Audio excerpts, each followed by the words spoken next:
श्रीधाम अयोध्या में 500 वर्षों की प्रतीक्षा के पश्चात निर्मित दिव्य भव्य श्री रामलला सरकार के मंदिर में श्री रामलला सरकार के विराजमान होने के इस शुभ अवसर पर तथा राष्ट्र की सेवा में सेवा करते करते राष्ट्रीय स्वयंसेवक संघ के इस शताब्दी वर्ष के महोत्सव के पावन अवसर पर आपके इस शहर शाहगंज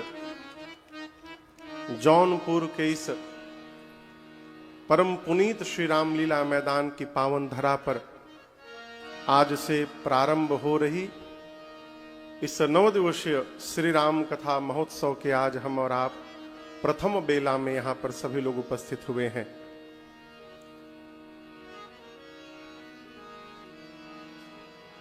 इस कथा की रचना पिछले लगभग 6-7 वर्षों से चल रही है।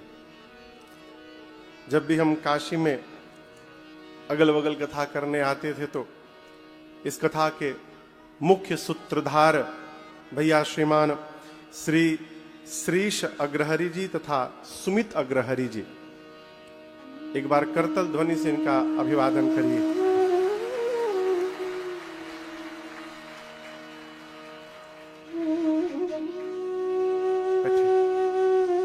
स्पीकर बज रहा है बीच बीच में, कल बदलिएगा, कुछ करिएगा, ठीक है। मैं सत्य बताऊं ना, जब पहली बार आप लोग आए 5-6 साल पहले काशी में शायद,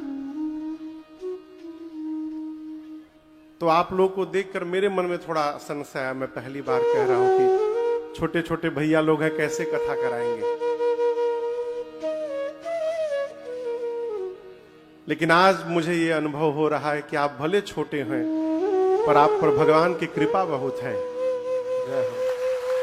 जिसके प्रभाव से, जिसके परिणाम से आज ये आयोजन प्रारंभ होने जा रहा है। देखिए ना, हमारी क्षमता कथा गाने की है, न इनकी क्षमता कथा कराने की है। हम गा रहे हैं और ये करा रहे हैं तो इसके पीछे केवल और केवल भगवत कृपा कारण है, दूसरा कोई कारण नहीं। ऐसा ही संशय पिछले वर्ष मेरे मन में फिर आया था।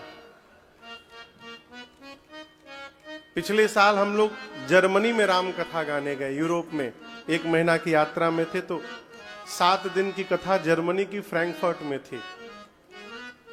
विनय थे, विनायक बाबू थे, छोटू जी थे, अपने राम जी थे। तो मुझे तो पता नहीं कौन आयोजन करता है, कौन बुला रहा है, विनय जी सब जानते हैं। तो जब हम लोग डेनमार्क से जहाज पकड़ के जर्मनी उतरे, एयरपोर्ट पर फ्रैंकफर्ट, और जो कथा के आयोजक थे शिव, वो लेने आए थे 2 भाई। तो हमसे बोले भीतर कि महाराज जी बाहर जो आयोजक है दोनों भैया लोग गाड़ी लेकर आए हैं। जब हम बाहर निकले, वो गुलदस्ता लेके मिले एयरपोर्ट पर, तो मैं उनको देखता रह गया। क्यों? 27-28 साल के 2 लड़के। अब मैं सोचूं दूसरे देश में छोटे छोटे बच्चे क्या कथा कराएंगे। हम बिने से बोले कहो ठीक से बतेले बड़ा ना तो बोले भैया हम भी तो पहली बार देख रहे हैं लोगों को। चला रघुनाथ जी बुलाए हैं तो आनंद होगा। और आपको मैं सुनकर आश्चर्य होगा, वो दोनों बच्चे भारतीय मूल के नहीं थे, अफगानिस्तान के थे। अफगानी हिंदू, उनका पूरा समाज अफगानी हिंदू। काबुल में जन्म, काबुल छोड़कर जर्मनी जाकर बैठे, और उन दोनों बच्चों ने क्या भव्य राम कथा का आयोजन कराया। आप दोनों को देखकर मुझे उनकी याद आ गई। अद्भुत। तो इस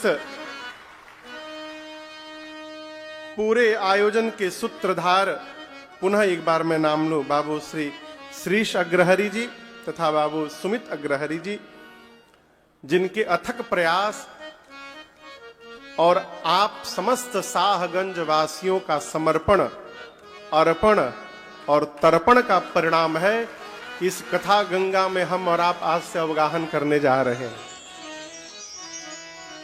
आज प्रथम सत्र में यजमान की भूमिका में श्रीमान आनंद अग्रहरि जी, साथ में श्रीमती शिप्रा अग्रहरि जी, श्रीमान विशाल अग्रहरि जी, श्रीमती स्वाति अग्रहरि जी, श्रीमान विवेक सोनी जी, श्रीमती पिंकी सोनी जी, श्रीमान विशाल सोनी जी, श्रीमती ज्योति सोनी जी, श्रीमान सुभाष सोनी जी, श्रीमती मंजू सोनी जी, श्रीमान ब्रिजेश कुमार जी, श्रीमती कमलेश देवी जी, काशी प्रांत के राष्ट्रीय स्वयं सेवक संघ के प्रांत प्रचारक प्रमुख परम आदरणीय श्रीमान रामचंद्र जी, भाई साहब यहाँ पर आज ठाकुर जी का वंदन पूजन किए। कलकत्ता से आए आदरणीय श्रीमान रामेश्वर प्रसाद अग्रहरि जी, ये समस्त आज के दैनिक यजमान की भूमिका में यहाँ पर ठाकुर जी का मंच पर वंदन पूजन किए। इनके अलावा सूरत से चलकर आए हमारे बड़े भैया श्रीमान अखिलेश सिंह जी, अपने मित्र के साथ अभी पिछले महीने दिसंबर में आप लोग जो कथा निरंतर सुनते होंगे, सूरत की जो कथा आप श्रवण किए,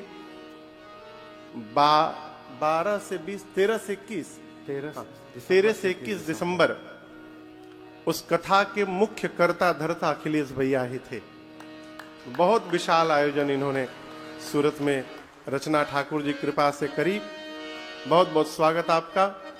इनके अलावा आसपास क्षेत्र के, समाज के और उत्तर प्रदेश प्रशासन के जितने भी यहाँ पर कर्ता धर्ता कथा के रसिक श्रोता बंधु माताएं बहनें उपस्थित हैं, अपनी पूरी मंडली के साथ आप सभी लोगों को मेरा सादर जय सिया राम। जय श्री राम। जब जयकारा लगाने का अवसर आए ना तो जोर से लगाइए। आज पहला दिन है इसलिए मुझे बार बार बोलना पड़ रहा है, कल से न बोलना पड़े। जय सिया राम। जय सिया राम।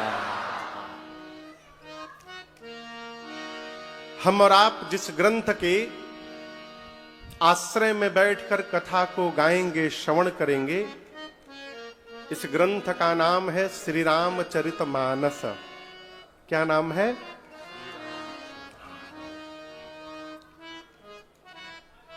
आप में से किसके किसके घर में श्री रामचरितमानस जी हैं? अच्छी बात। जे हाथ उठैले बा सबके घरे बानी यहाँ के, हाथ नीचे करिए। कितने लोग नित्य पढ़ते हैं? अब का हुआ हो? देखिए, घर में मानस जी हैं, इससे हमारा कल्याण नहीं होगा।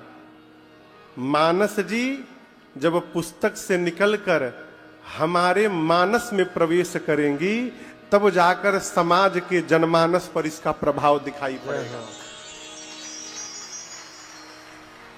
लाल एक रंगा कपड़ा ला करके मानस जी को उसमें लपेट के अब पूजा घर के दियरखा पर उजा ताखा पे रख करके सवेरे शाम आरती दिखाने से कुछ नहीं होगा। मानस जी की पूजा ही पढ़ना है। इस ग्रंथ का नाम है श्री रामचरित मानस। देखिए, हम और आप कलिकाल में जन्म मिला है। किस युग में जन्म मिला है? बोलिए बोलिए। कलिकाल में कितने युग हैं पता है? नाम बोलिए पहल का युग का। सतयुग पहला युग क्या है? दूसरा का त्रेता, तीसरा युग द्वापर और चौथा युग कलयुग। यदि हम आपसे पूछे कि चारों युग में सबसे बढ़िया युग कौन सा है, तो क्या कहेंगे?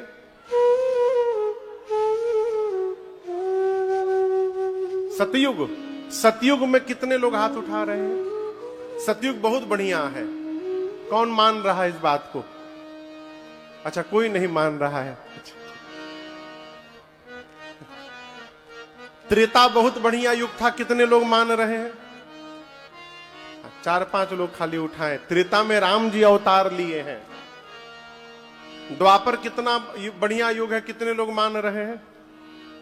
अच्छा, इसमें भी 4-5 लोग हैं। अच्छा, कलयुग सबसे बढ़िया युग है, कितने लोग मान रहे हैं? अरे वाह,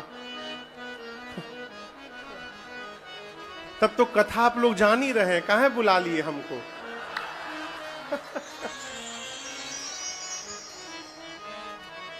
देखिए, मैं आपसे निवेदन करूं, आदमी पानी पी पी कर कलयुग को गाली देता है।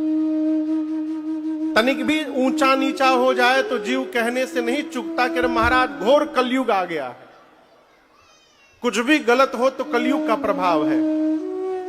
लेकिन हम आपसे निवेदन करें, पूज्यपाद गोस्वामी श्री तुलसीदास जी कहते हैं, कलयुग सम युग आन नहीं।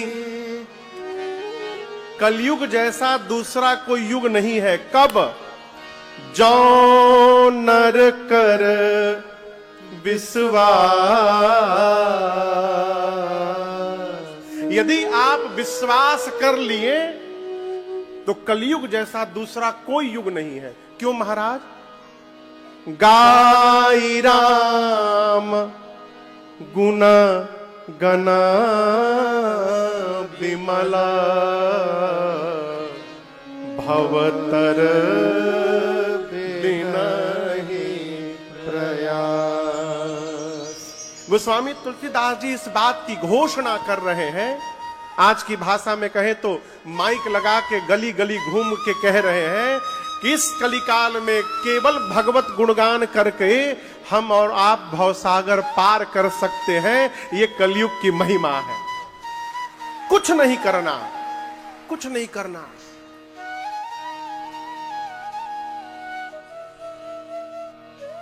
कलयुग का मनुष्य योग नहीं कर सकता, योग नहीं कर सकता। खा के इतना तोन निकाल लिया, कहां से योग करेगा? तो इतना पेट निकल गया है कि बिना टेक लगाए बैठ नहीं पा रहे, योग नहीं कर सकते। विश्वास, आपको एक सर्वे रिपोर्ट बताऊं, 50% से अधिक लोग 40 वर्ष के ऊपर वाले पालथी मार के बैठ नहीं पा रहे हैं। एक रिपोर्ट की मैं बता रहा हूं आपको, सर्वे का रिपोर्ट बता रहा हूं क्या स्थिति हो गई। 40 वर्ष से ऊपर के 50% लोग पालथी नहीं मार पा रहे हैं। योग का करिए हो? कलयुग का आदमी पूजा नहीं कर सकता। आप कहिएगा महाराज हम तो रोज करते हैं। आदमी पूजा भी करता है, मोबाइल से बतियाता भी है। इतना पावरफुल आदमी हो गया है कलयुग का। हनुमान जी की आरती उतारता है, आरती उतारते उतारते फोन की घंटी बजा, तुरंत आरती रख करके डिस्पैच करा दो, बिल्टी बना दो, अग्रहरी जी चलान काट के दे दो, उसका फास्टैग रिचार्ज करा दो। अरे आदमी कितना पावरफुल हो गया, हनुमान जी को होल्ड पे रख दे रहा है। आप सोचिए, किसी में क्षमता है भगवान को होल्ड पर रखे? कलयुग का आदमी रखता है। ये हमारी पूजा है। हम व्रत नहीं कर पाते। कई लोग सुबह से लेके शाम तक व्रत रहते हैं, शाम को पकौड़ी दिख जाए ना, है दिन भर तो रहिए लिए, क्या बिगड़ जाएगा, शाम को खा लेता है। जिस नियम से योग, यज्ञ, हवन, पूजन, व्रत ये करना चाहिए, कलयुग का जीव नहीं कर सकता। फिर उपाय क्या है महाराज? केवल एक उपाय, गाई राम गुण गण विमल भवतर बिनहि प्रयास। केवल भगवत गुणगान करके, केवल गुणगान करके माई बाप। अब आप कहिए महाराज कौनी भाषा में, किस भाषा में गुणगान करेंगे तो भगवान अधिक प्रसन्न हो जाएंगे? इस भ्रम से बाहर निकलिए कि भगवान को केवल संस्कृत समझ में आता है। भगवान यहां की भाषा नहीं समझते, भगवान यहां की भाषा समझते हैं। आप कहां से पुकार रहे हैं उनको? एक आदमी अंगूठा लगाने वाला भैंस चराता था। भैंस, भैंस जानते हैं ना? यहां क्या बोलते हैं जौनपुर में? भैंस ही बोलते हैं। भैंस, भैंस। हाँ, हमारे यहाँ बिहार में भैंस को, भैंस तो हिंदी हो गया, भैंस बोलते हैं उसको बिहार में। वही भैंस, भैंस भैंस चराता था वो नदी के किनारे। उसी नदी के किनारे एक महात्मा की कुटिया थी, तो ले जाकर खेत में भैंस को छोड़ करके महात्मा के कुटिया के द्वार पर बैठा रहता था दिन भर। महात्मा जी भीतर भजन करते थे, वो देखता रहता था। संत के संग के सत्संग का प्रभाव उसके चित्त की वृत्ति पर पड़ा। एक दिन महात्मा से उसने कहा कि आप जो माला लेके ऐसे ऐसे करते हैं ना, हम भी करना चाहते हैं, क्या करते हैं आप? तो महात्मा बोले, मैं तो माला लेके अपने भगवान का नाम जपता हूं। मैं जप सकता हूं क्या? महात्मा बोले, क्यों नहीं जप सकते हो? तुम बताओ तुमको कौन से भगवान सबसे अच्छे लगते हैं? तो बोला, बाघ वाले भगवान। कौन भगवान? बाघ वाले। किस भगवान को बोल रहा था पता है आपको? किस भगवान का मुंह शेर जैसा है? इतनों नहीं खे मालूम। नरसिंह भगवान तो बोली सब है। कौन भगवान? नरसिंह। वो बोला, वो शेर का जो मुंह है बाघ वाला, वो भगवान हमको बहुत अच्छे लगते हैं। महात्मा बोले, ठीक है, कोई बात नहीं, ये माला पकड़ो और आज से तुम नरसिंह नरसिंह जपना। पहली बार नाम सुना था वो, किसी तरह महात्मा 10 बार उसके कान में बोले, वो याद किया। भैंस को लेकर वापस शाम को घर जाने लगा। नरसिंह नरसिंह नरसिंह नरसिंह जपता रहा। जपते जपते चलते चलते इतना खो गया कि रास्ते में एक पत्थर का बड़ा सा टुकड़ा आया और उसी में पांव का ठोकर लगा, गिर गया। जैसे गिरा तो देखा उंगली फूट गई हो, खून बहने लगा। अब दर्द के मारे छटपटाने लगा, मिट्टी उट्टी लेके लगाया, उसको खून बंद किया। 5-10 मिनट के उपचार करने में अब तब तक नाम भूल गया, नरसिंह भूल गया, उसको केवल सिंह याद रहा। अब बोला, गुरुजी कुछ बताए थे, सिंह था उसमें। क्या बताए थे नाम? तब तक उसको उसकी भैंसिया दिखाई पड़ गई, उसके भी खोपड़ी पर सिंह निकला था। आधे रास्ते तक तो नरसिंह जपा, अब उसके बाद भैंस का सिंह जपने लगा। भैंस का सिंह, भैंस का सिंह, नाम तो ले रहा था भैंस का सिंह, लेकिन हृदय में दर्शन नरसिंह का कर रहा था। और आपको मैं बताऊंगा तो आपको आश्चर्य लगेगा, ऐसा जपा हो, ऐसा जपा नाम उसने कि उसको साक्षात भगवान नरसिंह ने प्रकट होकर दर्शन दिया एक दिन। वो तो भैंस का सिंह जप रहा था, कहे दर्शन दे दिए हो? इसलिए दर्शन दे दिए कि भगवान उसके यहां का नहीं सुन रहे थे, भगवान उसके यहां का देख रहे थे। कलिकाल में हमको आपको जन्म मिला है, ये भगवान की विशेष कृपा समझिए, विशेष कृपा। देवता भगवान के पास अमृत लेकर पहुंचे, भगवान के पास नहीं। उनका प्रसंग आता है भागवत जी का। देवता कहते हैं कि अमृत रखिए, हमको भगवत कलिकाल में जन्म दे दीजिए। क्यों? कलयुग में शरीर मिलेगा तो भगवान की कथा प्राप्त हो जाएगी सुनने को। जो देवताओं को दुर्लभ है वही सौभाग्य साहगंज वालों को सुलभ हो रहा है। ये भगवान की विशेष कृपा है? वही कथा गंगा आज यहां प्रवाहित होने जा रही है। ये कथा करती क्या है? आप में से जो मानस पढ़ते होंगे ध्यान रखिएगा।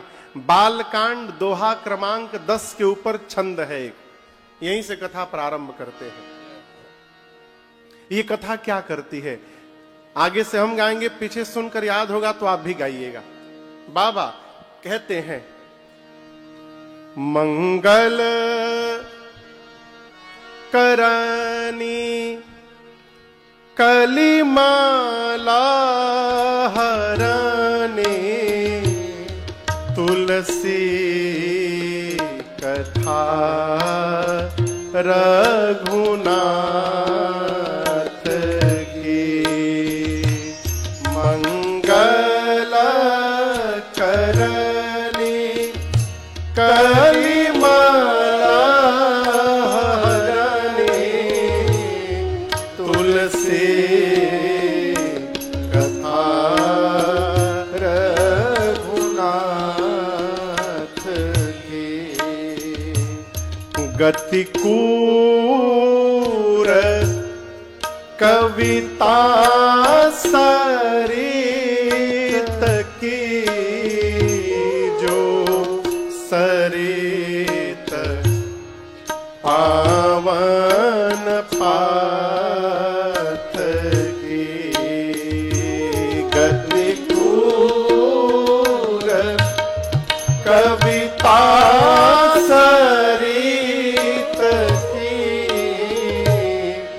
जो सरित पावन पाथ की प्रभु सुजस संगति भानीति भाली होई सुजन मन भावनी प्रभु सुजस संगति भानीति भाली होई सुजन मन भावनी भवयंग भूति मसान की सुमिरत सुहावन पावनी भवयंग भूति मसान की सुमिरत सुहावनी पावनी हे भवयंग भूति मसान की सुमिरत सुहावनी पावनी भवयंग भूति मसान की सुमिरत सुहावनी पावनी।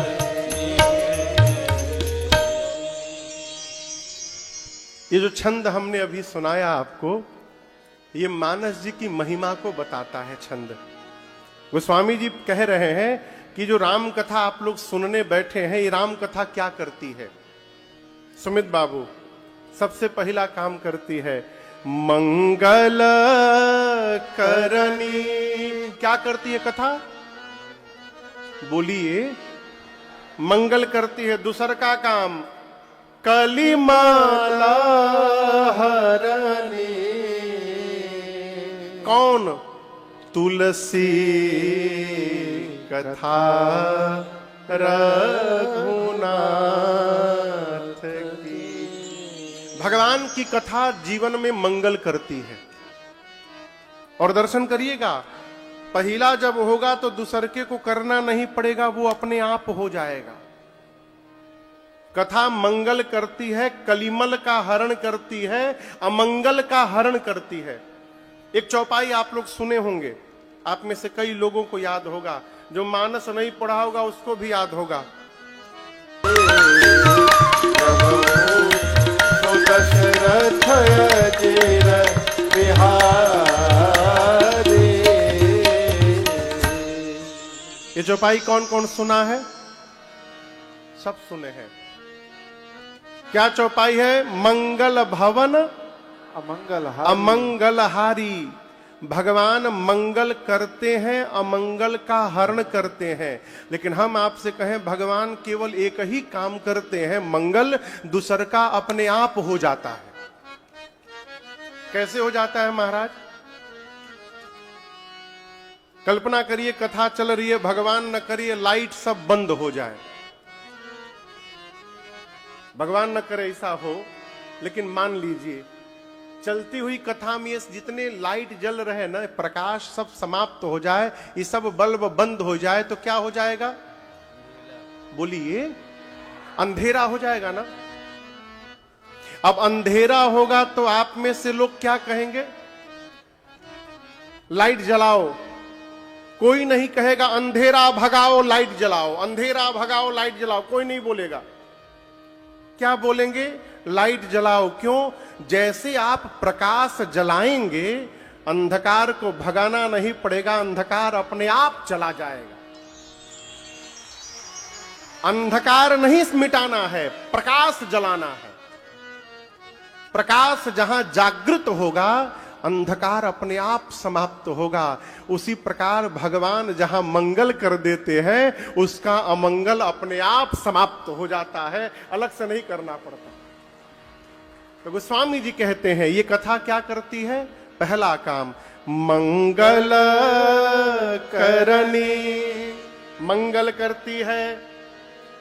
कलिमाला हरनी, कली यानी कलयुग, मल यानी विकार। मल समझते हैं ना? मल, मल यानी गंदगी, विकार।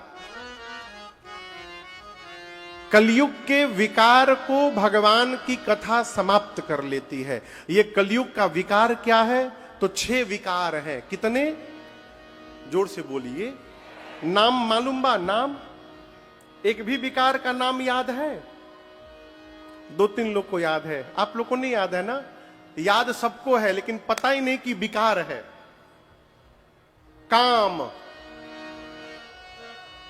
नाम सुने कभी? काम, ये विकार है। दूसर का क्रोध, बोलिए, ये भी विकार है। लोभ, मद, मोह, और छठे का नाम है मत्सर। काम, क्रोध, मद, मोह, लोभ, मत्सर। मत्सर यानी ईर्ष्या। आप में से कौन है जिसके पास 6 में से कोई विकार नहीं है? हाथ उठाइए। उसके पास कोई विकार नहीं। हाँ, 6 में से कोई भी विकार नहीं। कौन है जो हाथ उठाए? कोई नहीं उठा रहा है। और ध्यान रखिए, हम भी नहीं उठा रहे हैं। हम भी नहीं उठा रहे हैं। क्यों? ये विकार सबके भीतर भरे हैं। किसी के भीतर क्रोध अधिक है, किसी के अंदर लोभ अधिक है, किसी के अंदर अहंकार भरा है, कहीं कामनाएं भरी पड़ी हैं। कुछ नहीं है तो किसी के भीतर जलन बहुत है, ईर्ष्या। गोस्वामी जी कहते हैं जीवन से इस विकार को समाप्त करने का केवल एक उपाय है, भगवान की कथा, दूसरा कोई उपाय नहीं है।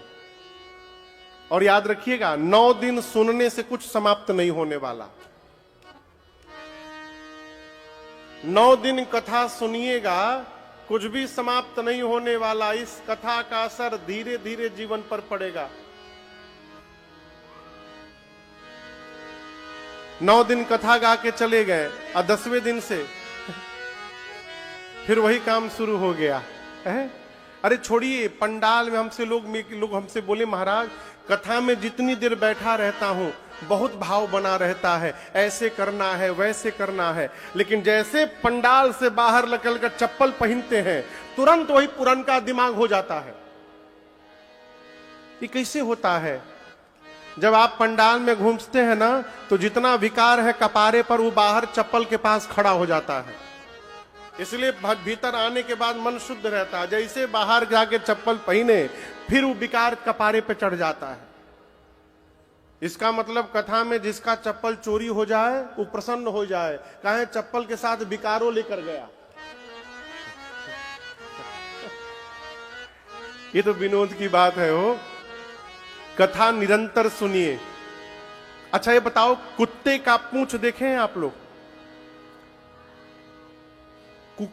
कुकुर बुस्म से ना, कुकुर हमारे यहां कुकुर बोलते हैं। हाँ, कुत्ते का पूंछ देखें, सीधा है कि टेढ़ा? बोलिए, टेढ़ा। कुत्ते की पूंछ टेढ़ी है, लेकिन उस कुत्ते की पूंछ को पाइप के भीतर लगा करके अब बांध दीजिए, तो पाइप के भीतर जाने के बाद पूंछ टेढ़ी रहेगी कि सीधी? सीधी रहेगी। आप 1 साल बांध के छोड़ दीजिए, 1 साल तक उसकी पूंछ सीधी रहेगी, लेकिन 1 साल बाद जैसे पाइप बाहर खींचिएगा क्या होगा? फिर टेढ़ा हो जाएगा। उसी प्रकार मनुष्य का स्वभाव कुत्ते की पूंछ जैसी है, टेढ़ी है। जब तक कथा रूपी पाइप में, सत्संग रूपी पाइप में मनुष्य का स्वभाव बना रहता है, सीधा बना रहता है, और जैसे सत्संग से दूर हुआ फिर टेढ़ा हो जाता है। इसलिए कथा सत्संग जीवन में निरंतर होना चाहिए। कथा राम जी की है कल्याणी, अगर चाहता अपना तू कल्याण प्राणी, अगर चाहता अपना तू कल्याण प्राणी, अगर चाहता अपना तू कल्याण प्राणी, तो करते रहो प्रेम सभी प्राणियों से, तो करते रहो प्रेम सभी प्राणी। भगवान कहाँ है? मेरा प्रश्न है आपसे, भगवान कहाँ है?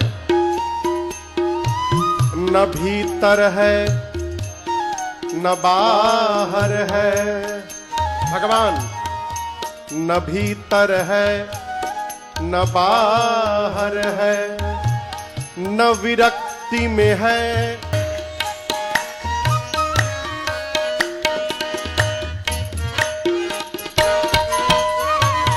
किसी से कहिए कि रामलीला मैदान में राम कथा हो रही है, चलिए। जीव कहेगा कथा सुनने के टाइम भाई जा। एक जगह हम लोग राम कथा गाने गए, खंडवा मध्य प्रदेश में। आदरणीय, बहुत पहले की बात है, संभवतः 2018 की बात है, 2018 की बात है, 8 साल हो गए। तो वहां जो मंच बना था ना, मंच 6 फुट हाइट पर, उसके बाद जो व्यासपीठ था वो था 4 फुट का। तो हम जब जाके पहले दिन बैठे तो हमारी आंखी के सामने पंडाल का पंखा झूल रहा था, हाँ, श्रोता सब नीचे। अपना स्वभाव नहीं है ऐसे। तो कथा के बाद हम रात को विनय को कहे कि यदि मंच नीचे नहीं हुआ तो कल हम नहीं जाएंगे वहां कथा गाने। तो ये लोग शाम को गए, जो पंडाल वाले भैया थे, कि भैया चलिए मंच नीचे करिए रात भर में। तो बोले नीचे, हमारे पास मरने का भी टाइम नहीं है। पंडाल वाले ने कहा कि हमारे पास मरने का टाइम नहीं है। ये आके हमसे बोले कि भैया वो तो कह रहे कि मरने का टाइम नहीं है। हम बोले भ्रम में जी रहे हैं, जब टाइम आ जाएगा तो बस टाइम में टाइम रहेगा मरने का। न मौका मिलेगा कभी झंझटों से, न मौका मिलेगा कभी झंझटों से, न मौका मिलेगा कभी झंझटों से, न मौका मिलेगा कभी झंझटों से। जैसे भी हो कुछ समय तुम निकालो, जैसे भी हो कुछ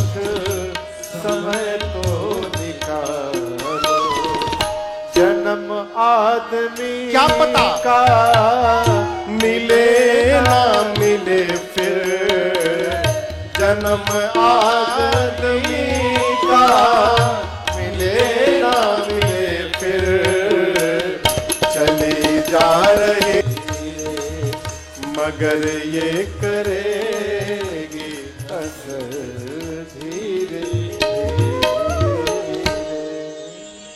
अहंकार मद मोह ये फैला जो भीतर,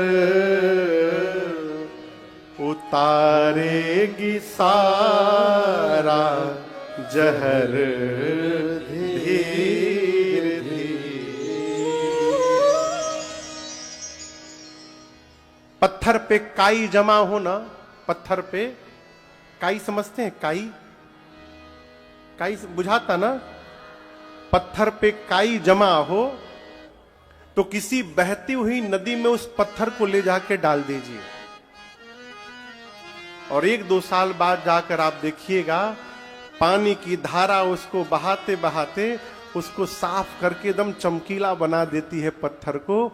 उसी प्रकार राम कथा गंगा की धारा जब कान से प्रवेश करके गुजरेगी तो यहां जितना काई बैठा है ये कथा गंगा उसको निर्मल बनाकर और हमको आपको पवित्र बना देगी।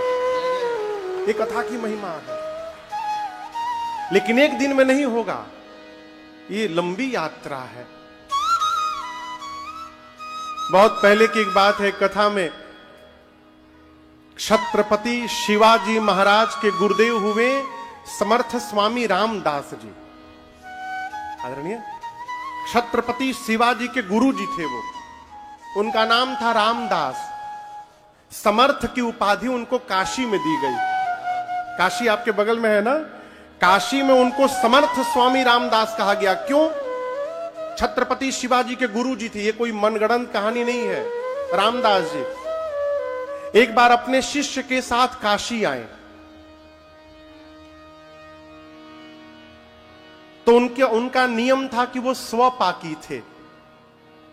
किसी श्रेष्ठ ब्राह्मण के घर से भिक्षा लेकर के उनका शिष्य आता था और वो अपने हाथ से बनाते थे और पाते थे। तो काशी में सवेरे सवेरे पहुंचे और अपने शिष्य को बोले कि अमुक गली में इतने नंबर मकान में चले जाओ, काशी के प्रकांड विद्वान ज्योतिषाचार्य हैं, शुद्ध ब्राह्मण हैं, उनके घर से भिक्षा लेकर के आओ। 10 बजे के आसपास शिष्य उस ब्राह्मण देवता के घर में पहुंचा, दरवाजे पर थाप लगाई तो संयोग बस वो ब्राह्मण देवता ही द्वार खोले। द्वार खोले तो शिष्य को देखने लगे ऐसे। शिष्य ने पूछा, क्या देख रहे हैं? मैं गुरु जी के लिए भिक्षा लेने आया हूं। भिक्षा तो लाकर दिए, लेकिन बड़े आश्चर्यचकित होकर देख रहे थे। शिष्य ने पूछा, प्रभु क्या देख रहे हैं? पंडित जी ने कहा कि 3 बजे आज तुम मरने वाले हो। तुम्हारी ललाट की रेखाएं बता रही हैं कि आज 3 बजे तुम्हारी मृत्यु है। अब किसी से कह दीजिए कि तुम 3 बजे मर जाओगे तो उसी समय मर जाएगा वो। अब तो कांपने लगा। भिक्षा लेकर गया रामदास जी के पास, गुरु जी के पास। गुरुदेव पूछे, क्या हुआ? तो पांव पकड़ के रोने लगा। कहा, गुरुदेव पंडित जी बता रहे थे मैं 3 बजे आज मर जाऊंगा। गुरु जी एक चाटा लगाए, बोले, मूर्ख, 3 बजे मरना है तो 3 बजे मरना, अभी क्यों मर रहा है तू? अभी 3 नहीं बजा है ना, अभी जीवित रहे। चल भोजन बनाते हैं। भोजन बनाकर गुरु शिष्य पाए प्रसाद। और जैसे 2:30 बजा, गुरु जी लेट गए, कहे पांव दबाओ मेरा। अब वो लगा पांव दबाने, बार बार घड़ी देखे, अनुमान करे अब 3 बजने ही वाला है, कांपे भी। गुरु जी बोले, पांव दबाओ चुपचाप, 3 बजे मृत्यु है तो 3 बजे देखना। पांव दबाते दबाते 5 बज गए शाम के, वो मरा नहीं। 5 बजे कहा, गुरुदेव मैं तो मरा नहीं। गुरु जी बोले, मैं तो कह रहा था तुम बिना व्यर्थ में चिंतित था, जा फिर से पंडित जी के ही पास जा, अभिक्षा लेकर के आ। शाम को फिर पहुंचा वो पंडित जी के द्वार पर। पंडित जी जैसे द्वार खोले और उसको खड़ा देखे तो अब पंडित जी कांपने लगे। बोले मेरा ज्योतिष विफल हो ही नहीं सकता, तू बचा कैसे? 3 बजे तुझे मरना था, तू जीवित कैसे रह गया? बोला मुझे तो कुछ नहीं हुआ, मैं तो ठीक हूं। पंडित जी ने पूछा तू मुझे बता, तू 3 बजे कर क्या रहा था? तो बोला 2:30 बजे से गुरुदेव लेट गए और बोले पांव दबाओ। मैं 2:30 बजे से 5 बजे तक गुरु जी का चरण सेवा करता रहा। पंडित जी मुस्कुराए, बोले मेरी भविष्यवाणी गलत नहीं थी, तू वास्तव में आज मरने वाला था, लेकिन ये तेरे गुरु का सामर्थ्य है कि तू गुरु की सेवा में बैठा रहा, इसलिए कलयुग आकर भी काल तेरा कुछ नहीं बिगाड़ पाया। उसी दिन पंडित जी ने कहा ये तेरे गुरु का सामर्थ्य है, आज के बाद तेरे गुरु को रामदास नहीं समर्थ स्वामी रामदास के नाम से जाना जाएगा। उनको उपाधि काशी में दी गई। तो समर्थ स्वामी रामदास जी के उनका एक ग्रंथ है दास बोधनी, उसमें कहते हैं वो अपना अनुभव कि जो मनुष्य अपने जीवन में 12 करोड़ भगवान का नाम जप लेगा, कितना? 12 करोड़ भगवत नाम जप लेगा, उस मनुष्य को उसी समय भगवत दर्शन प्राप्त हो जाएगा। किसी कथा में ये बात आई, मंच से मैंने निवेदन किया। रात्रि में एक बाबूजी आए, लगभग 70 साल के, बड़े टेंशन में। तो सब लोग बैठे थे, तो मैं पूछा बाबूजी आप इतने टेंशन में क्यों हैं? बोले महाराज कथा सुन के टेंशन में आ गया। बोले क्यों? बोले आपने कहा कि 12 करोड़ जो नाम जपेगा उसको भगवान दिखाई पड़ जाएंगे। हम तो 70 साल के हो गए हैं महाराज, अब हम तो नहीं जप पाएंगे अभी इस जन्म में, इसी बात का टेंशन है। फिर मैंने कहा बाबू इसमें बाबूजी टेंशन ना होइए, इस जन्म में जितना जप लीजिएगा अगले जन्म में उतना कम जपना पड़ेगा, यही आप उस जन्म में लेके जा सकते हैं, है? इसलिए ये व्यवहार बहुत लंबा है। गोस्वामी जी कहते हैं मंगल करनी कलिमाला हरली, कौन? तुलसी कथा रघुनाथ की। ये जो रघुनाथ जी की कथा गोस्वामी जी कह रहे हैं मैं गाने जा रहा हूं, ये जीव का मंगल करेगी और अमंगल का कलिमल का हरण करेगी। लेकिन एक बात यहां दर्शनीय है, बुरा न मानिएगा, जो आदमी कुछ नहीं जानता आज के समय में वो भी डिग्री लेके घूम रहा है, झूठे डिग्री बनवा लिया है। हमारे एक चाचा हैं, अब तो नहीं रहे, वो कहते थे बाबू जो पढ़ा लिखा डॉक्टर होता है ना, आप में से कई डॉक्टर भी होंगे, जो पढ़े लिखे डॉक्टर हैं उनके चेंबर के बाहर जो साइन बोर्ड लगा रहता है उस पर लिखा मिलेगा हृदय रोग के विशेषज्ञ, चर्म रोग के विशेषज्ञ, आंख के विशेषज्ञ, नाक कान गला के विशेषज्ञ, स्त्री रोग विशेषज्ञ, हड्डी रोग के विशेषज्ञ। ये कौन डॉक्टर है? पढ़े लिखे। और जो झोला छाप डॉक्टर हैं उनके चेंबर के ऊपर साइन बोर्ड पर लिखा रहता है यहां सभी रोगों का शर्तिया इलाज किया जाता है। सब रोग, और वो भी इलाज नहीं किया जाता, शर्तिया इलाज। हम अपनी आंख के सामने देखे हैं, एक झोला डॉक्टर जी को एक माता जी को सुई लगाए, साड़िये के ऊपर से लगा दिए। हम डर के मारे उठ के भाग गए वहां से, टेबलेट लेने गए थे गांव में।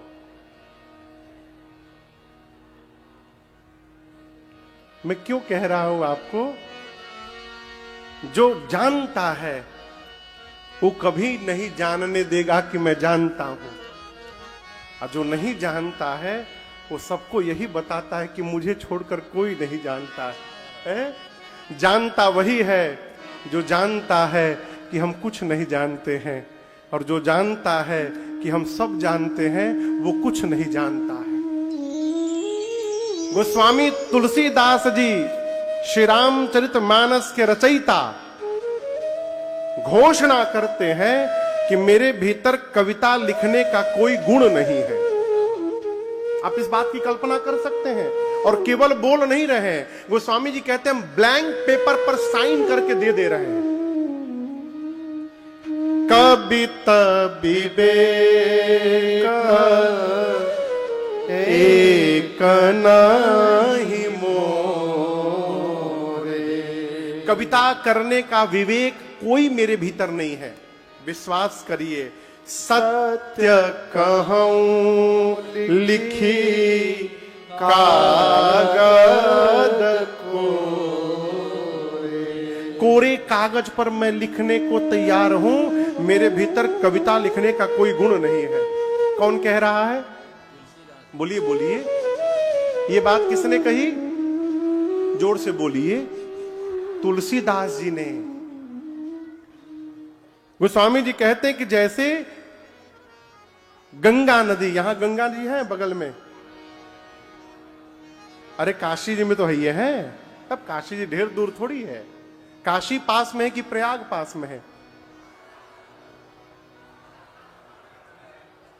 अच्छा, दोनों के बीच में है। अच्छा, तब तो ठीक है, इधर दौड़िए चाहे उधर दौड़ जाइए। हाँ।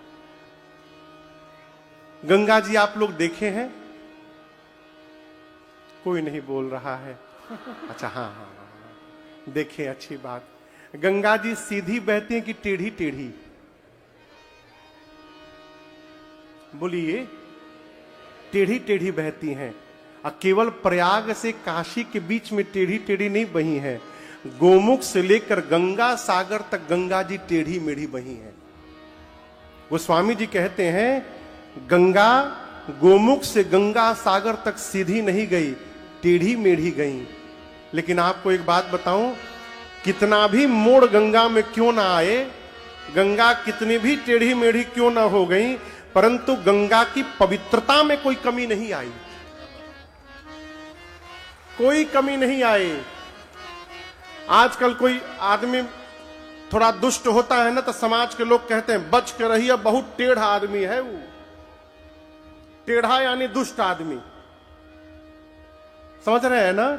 लेकिन गंगा टेढ़ी मेढ़ी होने के बाद भी जितनी पवित्र गोमुख में है, गंगा उतनी ही पवित्र गंगा सागर में भी है। गंगा की पवित्रता में कोई कमी नहीं आई। गोस्वामी जी कहते हैं जैसे टेढ़ी मेढ़ी होने के बाद भी गंगा पवित्र बनी है, उसी प्रकार मुझे कविता लिखने का ढंग नहीं आता। ये मेरी रामचरितमानस जो कविता है, ये भी टेढ़ी मेढ़ी है, लेकिन मुझे विश्वास है ये पवित्र है। गति कूर, कूर मने टेढ़ी मेढ़ी, गति मने धारा, वेग। गति कूर कविता सरित की, जो सरित पावन पाथ की। जिस प्रकार गंगा जी टेढ़ी मेढ़ी बही है, उसी प्रकार ये राम कथा गंगा भी टेढ़ी मेढ़ी है। लेकिन मेरी गंगा पवित्र है, कथा पवित्र है। क्यों? आगे गोस्वामी जी कहते हैं भगवान शिव के ऊपर भस्म लगाया जाता है। ये बात आप में से किसको किसको पता है? अच्छा, सबको पता है, अच्छी बात। ये भस्म कहां से आता है? श्मशान से। जीव श्मशान में यदि पहुंच जाए तो अपवित्र हो जाता है। श्मशान में यदि जीव चला गया, कुछ छुए भी नहीं, तो अपवित्र माना जाता है। घर में आता है तो उसको शुद्ध होना पड़ता है। और श्मशान का यदि भस्म, चिता की राख यदि स्पर्श हो जाए, तब क्या गति होगी? लेकिन गोस्वामी जी कहते हैं श्मशान का राख जो सबसे अपवित्र वस्तु है, वही राख जब भगवान शंकर के ऊपर चढ़ जाता है तो वो संसार का सबसे पवित्र भस्म बन जाता है। जो राख श्मशान में पड़ा है, कोई स्पर्श नहीं करता, वही राख भगवान शिव के संपर्क में आ जाए तो लोग उस राख को लेकर ललाट पर लगाते हैं, सिर पर चढ़ाते हैं। क्यों? शिव के संपर्क में आने का प्रभाव है। कहो, गोस्वामी जी कहते हैं जैसे श्मशान का भस्म शिव के संपर्क में आकर पवित्र बन जाता है, उसी प्रकार ये मेरी टेढ़ी मेढ़ी राम कथा गंगा राम जी के चरित्र के संपर्क में आने के कारण ये कथा भी मेरी पवित्र हो गई है, इसमें कोई संशय नहीं है। गोस्वामी जी घोषणा करते हैं, एहि महारघुपति नाम उदारा, एहि महारघुपति नाम उदारा, अति पावन पुराण श्रुति सारा, अति पावन पुराण श्रुति सारा, मंगल भावनाय मंगल हारे, मंगल भावनाय मंगल हारे, उमा सहित जेहि जपत पुरारे, उमा सहित जेहि जपत पुरारे, उमा सहित जेहि जपत पुरारे। गोस्वामी जी कहते हैं कि मुझे भरोसा है इस मानस के प्रति कि मानस पवित्र है। क्यों पवित्र है? एहि महारघुपति नाम उदारा। गोस्वामी जी कहते हैं इस रामचरितमानस के प्रत्येक चौपाई में राम जी का नाम समाहित है। किसका नाम समाहित है? राम जी का नाम। हर चौपाई में आपको राम मिलेगा। मानस की प्रत्येक चौपाई में क्या मिलेगा? राम। राम कैसे लिखा जाता है? बोलिए।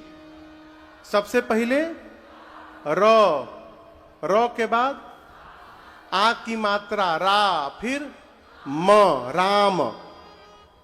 गोस्वामी जी कहते हैं मानस की हर चौपाई में राम जी हैं। हर चौपाई में र मिलेगा, हर चौपाई में आ की मात्रा मिलेगी और हर चौपाई में म मिलेगा। उदाहरण कोई भी चौपाई लीजिए। मंगल भवन अमंगल हारी। अभी ये अर्धाली है, पूरी चौपाई नहीं। इतने देखिए, इसी में मंगल भवन में म आ गया, अमंगल हारी में ह में आ की मात्रा लगाया, आ गया। हारी में रो है, रो आ गया, रो आ म, राम पूरा हो गया। आसुतोष तुम अवधर दानी।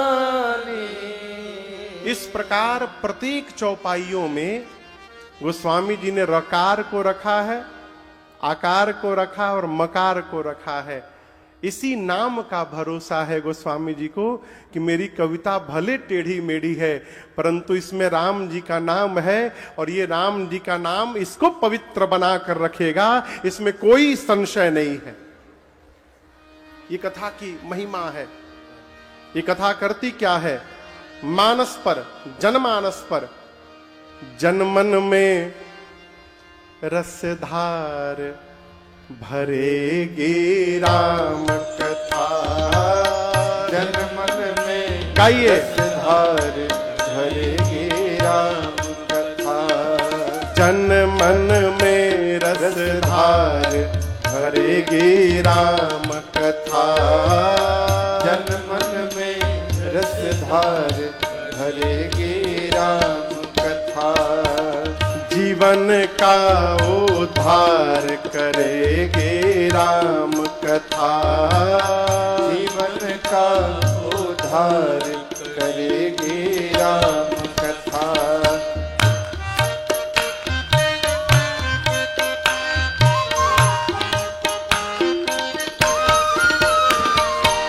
राम लखन प्रिय भरत शत्रुघ्न संग जानकी अंजनी नंदन। राम लखन प्रिय भरत शत्रुघ्न संग जानकी अंजनी नंदन। हाँ, राम लखन प्रिय भरत शत्रुघ्न संग जानकी अंजनी नंदन। राम लखन प्रिय भरत शत्रुघ्न संग जानकी अंजनी नंदन। अरे मन मंदिर दरबार करेगी राम कथा। मन मंदिर दरबार करेगी राम कथा। जन मन में रसधार भरेगी राम कथा। जन मन में रसधार भरेगी राम कथा।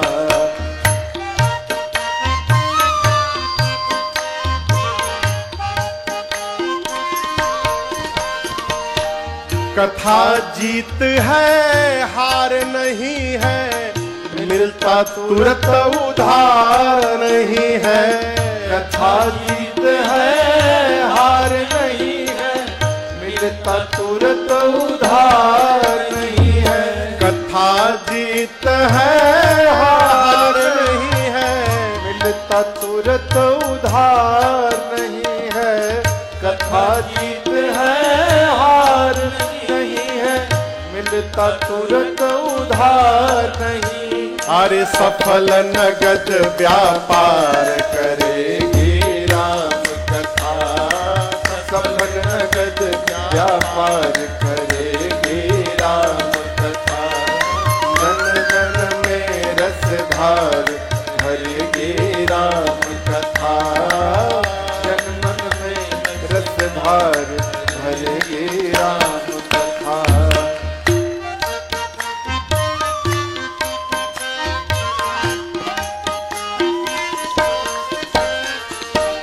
सत्य प्रेम करुणा श्रद्धा से, न्याय नीत नित मर्यादा से। सत्य कर्म करुणा श्रद्धा से, न्याय नीत नित मर्यादा से। सत्य कर्म करुणा श्रद्धा से, न्याय नीत नित मर्यादा से।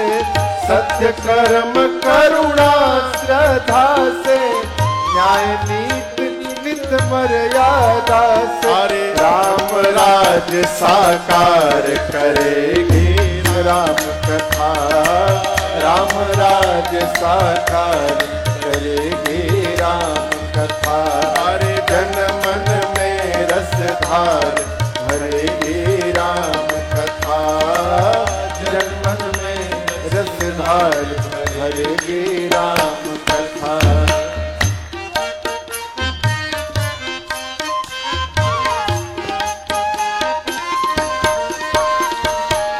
राम कथा जो श्रवण कराते, तरल प्रेम से जो सुनने आते। राम कथा जो श्रवण कराते, तरल प्रेम से सुनने आते। राम कथा जो श्रवण कराते, तरल प्रेम से जो सुनने आते। राम कथा जो श्रवण कराते, तरल प्रेम से सुनने आते। अरे सबको भव से पार करेगी राम कथा। सबको भव से पार करेगी राम कथा। अब जन मन में रसधार भरेगी राम कथा। जन मन में रसधार भरेगी राम कथा। अरे सबका बेड़ा पार करेगी राम कथा। सबका बेड़ा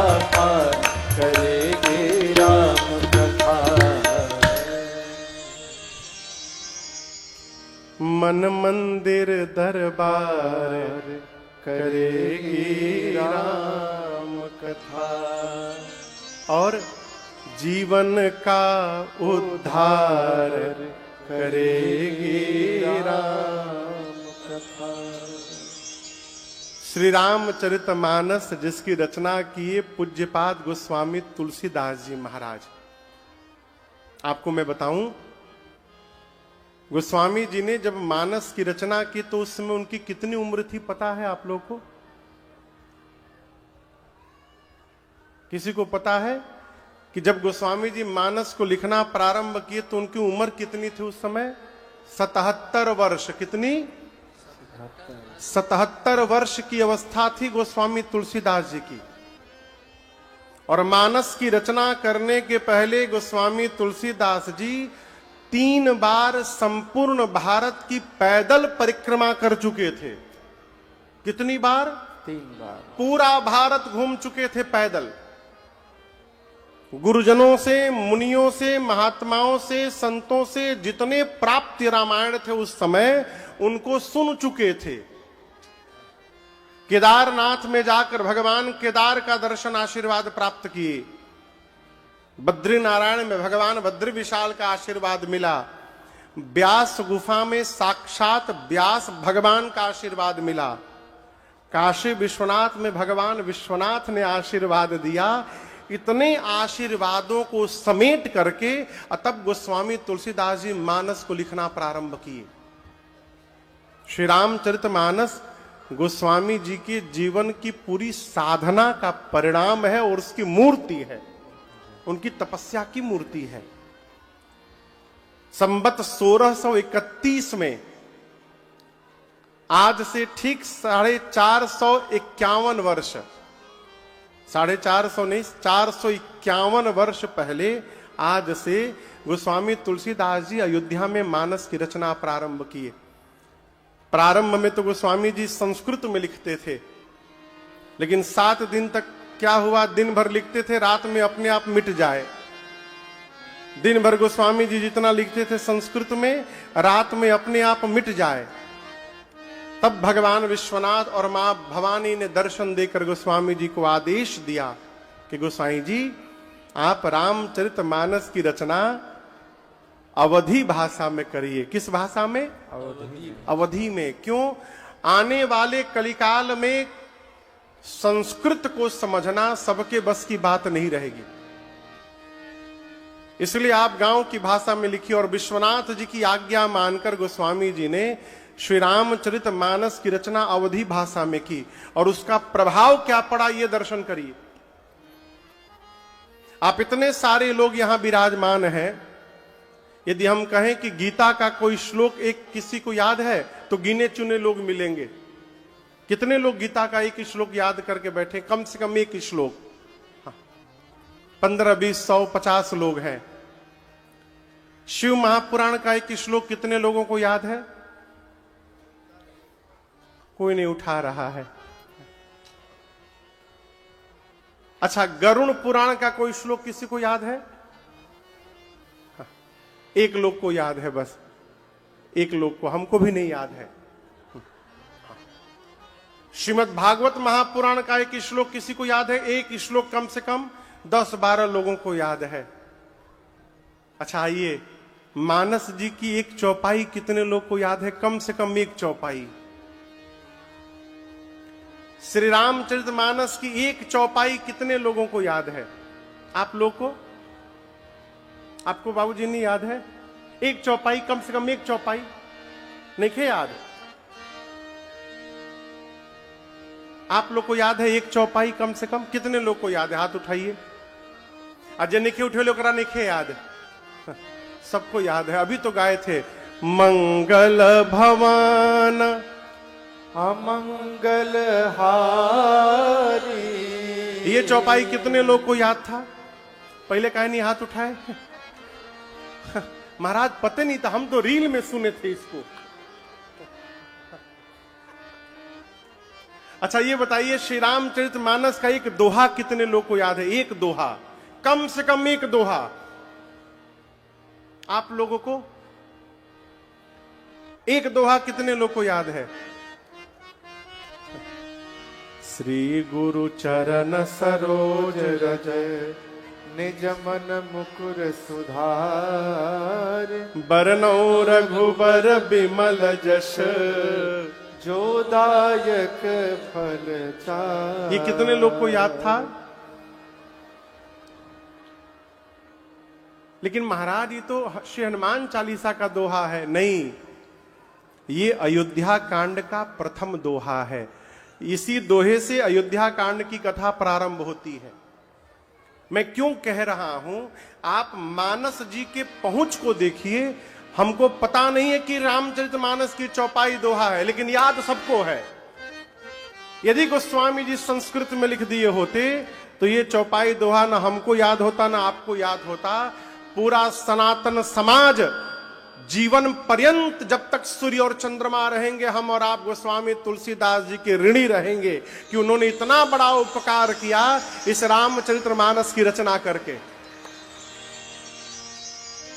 जय जय सिया रघुराए।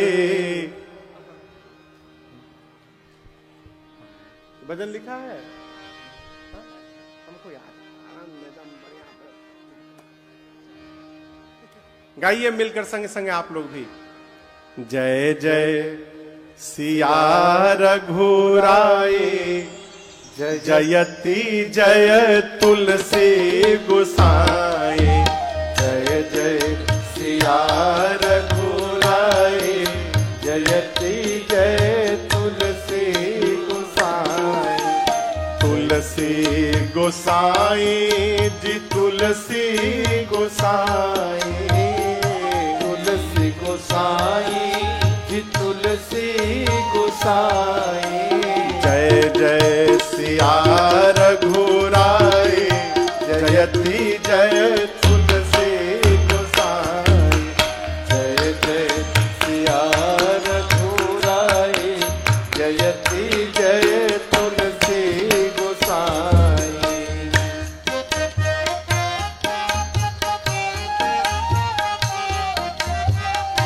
आगम निगम पुराण निचोड़े, आगम निगम पुराण निचोड़े। आगम निगम पुराण निचोड़े। आगम निगम पुराण निचोड़े। अद्भुत अद्भुत करी कविताए, जयति जय तुलसी गोसाई। अद्भुत करी कविताए, जयति जय तुलसी गोसाई। जय जय सिया रघुराए, जयति जय तुलसी गोसाई।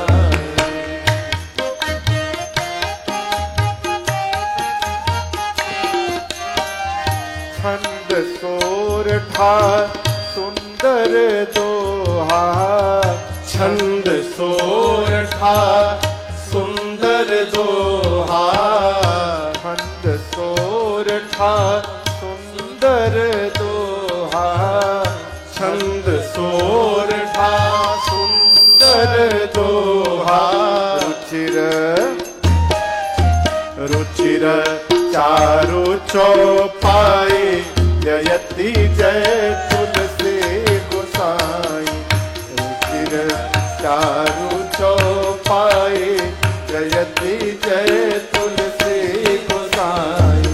जय जय सिया रघुराए, जयति जय तुलसी गोसाई।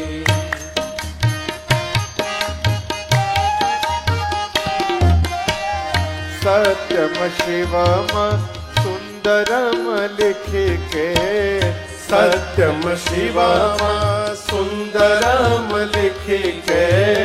सत्यम शिवम सुंदरम लिख के। सत्यम शिवम सुंदरम लिख के। शिवजी ने मोहर लगाई, जयति जय तुलसी गोसाई। शिव जी ने मोहर लगाई, जयति जय तुलसी गोसाई। जय जय सिया रघुराई, जयति जय तुलसी गोसाई। जय जय सिया रघुराई, जयति जय तुलसी गोसाई। जयति जय तुलसी गोसाई, जयति जय तुलसी गोसाई। गोस्वामी तुलसीदास जी महाराज ने श्री रामचरितमानस में 4 घाट बनाए। क्या बनाए बोलिए? घाट बुझाता? घाट मतलब तालाब के किनारे जहां बैठ के नहाते हैं उसको घाट कहते हैं। तो गोस्वामी जी कहते हैं श्री रामचरितमानस भी एक सरोवर है। सरोवर यानी तालाब है। और इस रामचरितमानस रूपी सरोवर के 4 दिशा में गोस्वामी जी ने 4 घाट बनाए। ठीक, प्रत्येक घाट पर एक कथा सुनाने वाले कथावाचक हैं और उनके सामने प्रमुख रूप से 1-2 श्रोता हैं बस। हम तो सौभाग्यशाली हैं, पहले ही दिन शाहगंज में हजारों लोग यहां बैठे हैं, यहां तो 1 ही 2 लोग बैठे हैं। कहो भाई साहब, हम भी अपनी जीवन यात्रा में, अब तक की यात्रा में एक कथा ऐसी किए हैं दिल्ली में बहुत पहले कि जाने के पहले हम फोन करते थे विनय को, अब पूछते थे का हो 2-3 लोग आ गए बा। पूछते थे कि क्या 2-3 लोग आ गए हैं? बोले हाँ 2 लोग आ गए हैं। तो हम लोग ठाकुर जी को लेके पहुंच जाते थे राम कथा गाने। याद है ना? क्यों ऐसा हुआ? एक बहन जी कथा कराई थी अपनी मां को सुनाने के लिए, लेकिन उनका कोई संपर्क नहीं था किसी से। श्रोता में वो बहन जी रहती थी, उनकी बूढ़ी माता जी और उनकी बुआ जी, 3 ही श्रोता थे बस। और अटके भटके छटके 4-5 लोग पहुंच जाते थे तो हरी कृपा, लेकिन सामने वही 3 लोग बैठे रहते थे। और यदि आप उस कथा को सुनेंगे तो आपको ये नहीं लगेगा कि हमारी आगे कोई बैठा नहीं है। सामने पंडाल में कोई हो चाहे न हो, लेकिन मेरे सामने मेरे राघव सरकार बैठे हैं, इधर शंकर जी बैठे और इधर हनुमान जी महाराज बैठे हैं। यही मुख्य श्रोता है। तो गोस्वामी जी ने मानस में 4 घाट बनाए। कितने घाट? 4।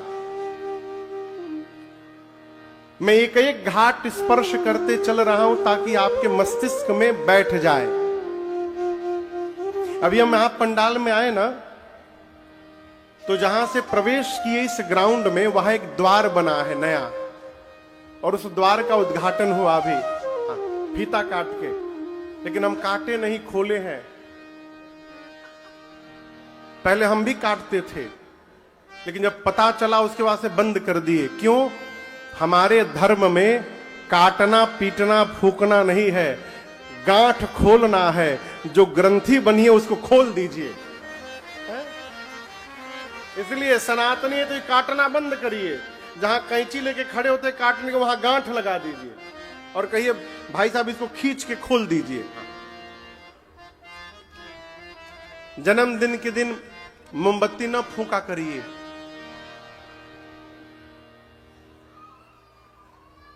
क्या करें महाराज? केक काटिए, अच्छी बात है, वो तो व्यवहार है, केक लाइए बढ़िया है, लेकिन साथ में दिया जलाइए। क्यों? हमारा उत्सव अंधकार करके नहीं होता है, हमारा उत्सव प्रकाश करके होता है। प्रकाश देने वाला उत्सव है। तो अभी जिस द्वार का अनावरण हुआ गांठ खोल करके, उस द्वार पर ऊपर नाम लिखा है श्री राम द्वार। यह नाम है ना? हो सही पर बोल रहे हैं ना? श्री राम द्वार लिखा है। तो जैसे इस ग्राउंड, इस पंडाल के द्वार का नाम क्या है? श्री राम द्वार। उसी प्रकार गोस्वामी जी ने जो 4 घाट बनाए हैं, हर घाट का अलग अलग नाम है। सबसे पहला घाट जो है वो काशी जी के 80 घाट पर है। काशी जी में जो 80 घाट है वो मानस का पहला घाट है। इस घाट पर कथावाचक है गोस्वामी तुलसीदास जी। और श्रोता कौन है? तो गोस्वामी जी स्वयं घोषणा करते हैं, स्वांतः सुखाय तुलसी रघुनाथ गाथा भाषा निबंध मति मंजूलमा तनोति। स्वांतः सुखाय, गोस्वामी जी कह रहे हैं कि मैं अपने मन को सुनाने के लिए बैठा हूं। तो कथावाचक हो गए गोस्वामी तुलसीदास जी, श्रोता हो गए गोस्वामी जी का मन, अथवा बगल में गंगा जी बह रही, गंगा जी सुन रही हैं, नहीं तो कहिए संत समाज सुन रहा है। ये मानस का कौन सा घाट है? पहला घाट। और इस घाट का नाम क्या है? अस्सी घाट नाम नहीं है, अस्सी घाट तो स्थान है। इस घाट का नाम है शरणागति घाट। क्या नाम है? जोर से बोलिए, शरणागति घाट। अब आप कहिएगा महाराज शरणागति घाट नाम क्यों पड़ा? तो दर्शन करिए। अच्छा आप बताइए, आप में से आज के पहले कभी किसी ने राम कथा सुनी है? आप लोगों ने में कौन कौन कभी राम कथा आज के पहले सुना है? हमसे नहीं, किसी दूसरे वक्ता से। बहुत लोग सुने हैं। क्या सभी कथावाचक एक ही जैसी कथा गाते हैं? बोलिए, अलग अलग काहे गाते हैं? किताब वही है रामचरितमानस, फिर सबकी कथाएं अलग अलग क्यों हो जाती हैं? इसलिए हो जाती हैं कि कथा गाने वाले वक्ता का चित्त जैसा होता है, कथावाचक का भाव जैसा होता है, कथावाचक का जीवन जैसा होता है, वो उसी से ओत प्रोत होके कथा सुनाता है। ज्ञानी कथावाचक से कथा सुनिएगा तो ज्ञान से भर जाइएगा। प्रेमी कथावाचक कथा सुनाएगा तो आप प्रेम करने लगिएगा भगवान को। विरक्त से, वैरागी महात्मा से कथा सुन लीजिएगा तो लगेगा घर द्वार सब बेकार है, विरक्ति चढ़ने लगेगी। उसी प्रकार गोस्वामी तुलसीदास जी शरणागति घाट के वक्ता हैं। किस घाट के? शरणागति घाट के। गोस्वामी जी केवल एक ही बात कहते हैं, कुछ भी हो जाए भगवान की शरण में चलो। कहां चलो? भगवान की शरण में। और शरण में शरीर से नहीं जाना है, मन से जाना है। शरीर को काम में लगाए रखिए, दुकान पर बिठाए रखिए, नौकरी करते रहिए, व्यापार करते रहिए, खेत जोतते रहिए। शरीर से मन को भगवान में लगा के रखिए, ये शरणागति है। काम करते करते कहा करिए, अवध बिहारी हो। अयोध्या कितना दूर है ईजा से? 100। प्रयाग कितना दूर है? 100। आकाशी? अरे वाह, हाँ, ये तो बहुत बढ़िया जगह की कथा हो रही है हो।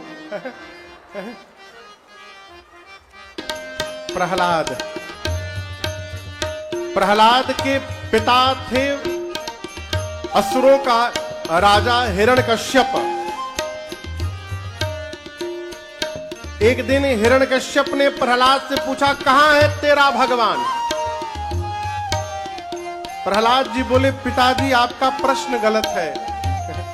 ये ना पूछिए मेरे भगवान कहां है, पूछना है तो ये पूछिए मेरे भगवान कहां नहीं है। सर्वत्र है। हिरण्यकश्यप को क्रोध आ गया, बोला सब जगह है तो क्या इस खंभे में भी तेरा भगवान है? प्रहलाद बोले खंभे में भी है। हिरण्यकश्यप बोला ठीक से देखकर बता, तुझे दिखाई दे रहा है? प्रहलाद बोले मुझे तो सब जगह दिखाई देते हैं वो। हिरण्यकश्यप ने कहा बांधो इसको खंभे में, आज इसको और इसके भगवान दोनों को समाप्त करता हूं। हिरण्यकुट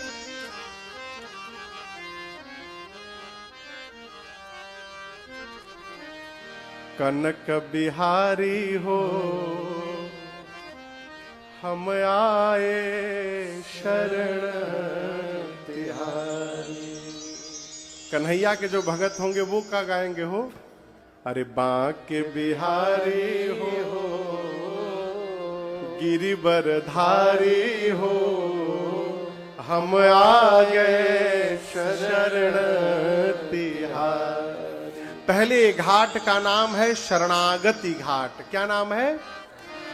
शरणागति घाट कहां है? काशी जी के अस्सी घाट पर। इस घाट पर कथावाचक कौन है? तुलसीदास जी। और श्रोता कौन है? तो गोस्वामी जी का अपना निज मन है। ये पहला घाट।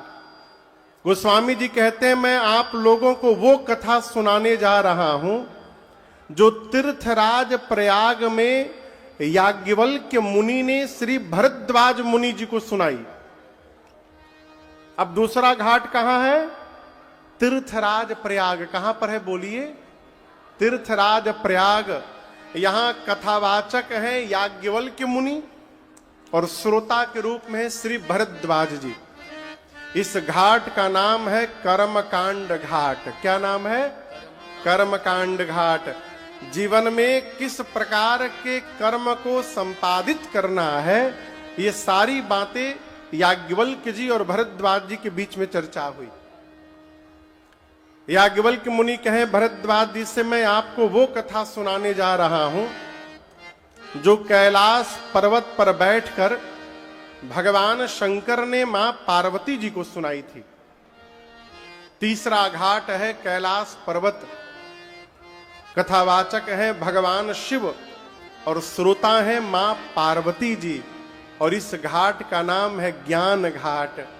मानस में ज्ञान की जितनी बातें हैं सब भगवान शिव ने कही मां भवानी से।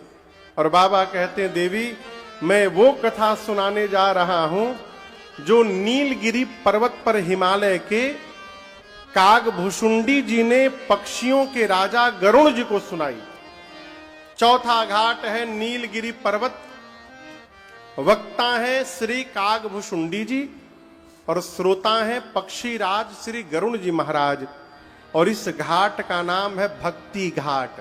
क्या नाम है? भक्ति घाट। यही मानस के चार घाट हैं, शरणागति घाट, कर्मकांड घाट, ज्ञान घाट और भक्ति घाट। ये चार घाट। पांचवा घाट अग्रहरी बंधुओं के द्वारा निर्मित ये आयोजन, ये पांडाल, ये रामलीला मैदान शाहगंज का ये पंचम घाट है। पांचवा घाट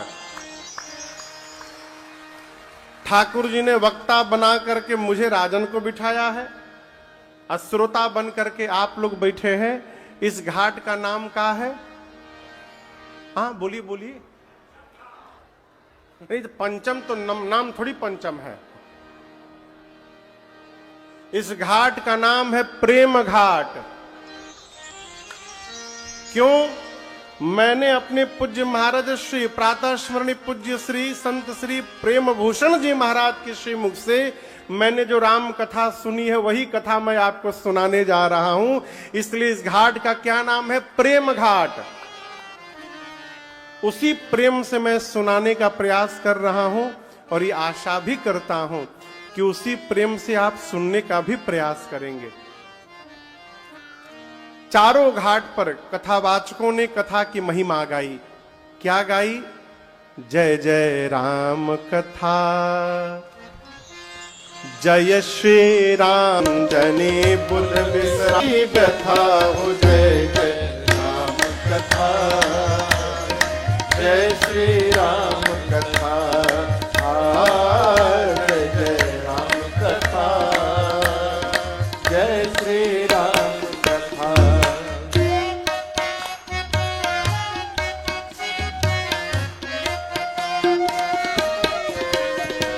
महामोह महिषेश विशाला, राम कथा कालिका कराला। महामोह महिषेश विशाला, राम कथा कालिका कराला। राम कथा शशि किरण समाना, संत चकोर करहि जेहि पान। जय श्री राम कथा, जय जय राम कथा, जय श्री राम कथा।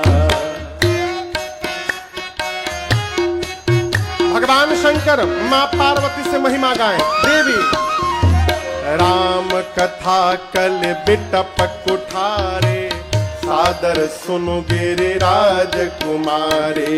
राम कथा कल बिटप कुठारे, सादर सुनो गिरिराज कुमारे। राम कथा सुंदर करतारे, संशय विहग उड़ावनि राम कथा।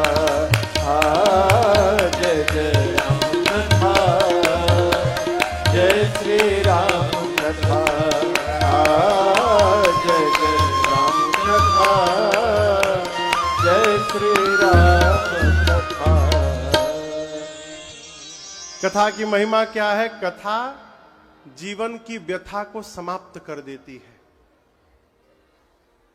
और आपको एक और बात कहूं, कथा केवल भगवान की ही हो सकती है, जीवन की कथा नहीं हो सकती। जीव की क्या है महाराज? जीव की केवल व्यथा है। अच्छा आप बताइए, एक ही आदमी रोज सवेरे 9 बजे आपके घरे आवे, आप उसको चाय पिलाएं, अब वो रोज एक ही बतिया अपने बारे में बतावे। कई लोग आपको समाज में मिलेंगे जो केवल अपने बारे में बताते हैं, एक ही बात जब मिलेंगे फिर बताएंगे। तो यदि कोई व्यक्ति रोज आपके घर आकर अपने बारे में एक ही बात बतावे, आप कितने दिन तक सुन सकते हैं? सुमित बाबू आप बताओ, कितना दिन ले बर्दाश्त करिएगा? अरे बोलिए, पूछ रहे हैं। भाई साहब कह रहे 5 दिन, और छठे दिन कहिए घर के बता बोल द नहीं कि हम बाहर गइल बानी। क्यों? एक ही बात एक ही व्यक्ति के बारे में जब आप बार बार सुनते हैं तो सिर में दर्द होने लगता है, लेकिन वही भगवान की कथा जब बार बार सुनते हैं तो सिर का दर्द समाप्त हो जाता है। यही कथा की महिमा है? केवल भगवान की कथा है। मैं आपको दूसरा उदाहरण देता हूं, किष्किंधा कांड खोलिए। हनुमान जी महाराज राम जी से मिले हैं। हनुमान जी महाराज किससे मिले हैं? राम जी से। हनुमान जी मिले नहीं, सुग्रीव जी पहाड़ के ऊपर बैठे थे। तो राम लक्ष्मण जी को जब आते हुए सुग्रीव जी ने देखा और हाथ में धनुष बाण देखा, तो सुग्रीव को लगा कहीं ये दोनों वीर पुरुष मुझे मारने तो नहीं आ रहे हैं।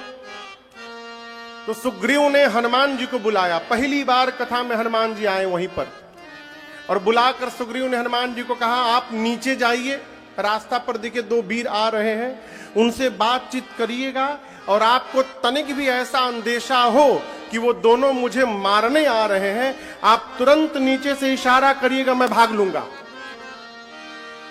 सुग्रीव जी भागने में 1 नंबर, कहते हैं भागो तुरंत तजाओ यह सैला।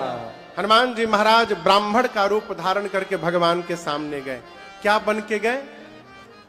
बोलिए, नकली चेहरा लगाकर। अब भगवान के आगे किसी की नकल चलती नहीं है।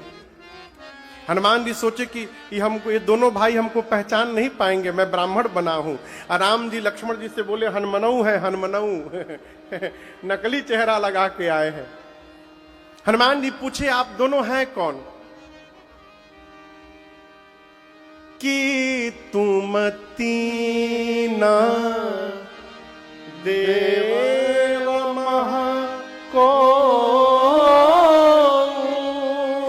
क्या आप दोनों त्रिदेव में से हैं? ब्रह्मा विष्णु महेश में तीनों में से कोई आप हैं? भगवान बोले नहीं। हनुमान जी एक ठे बंद कर लिए नर नारायण की तुम दो। यदि आप 3 में से नहीं तो कहीं आप 2 तो नहीं है, नर नारायण तो नहीं है आप दोनों? भगवान बोले नहीं।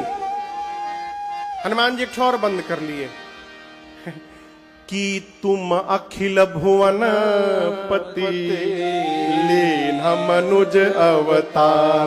कहीं आप परब्रह्म जगत के परमात्मा अनंत कोटि ब्रह्मांड के नायक परब्रह्म तो मेरे सामने अवतार लेकर नहीं आ गए? आप ब्रह्म तो नहीं है, एक तो नहीं है आप? भगवान बोले नहीं।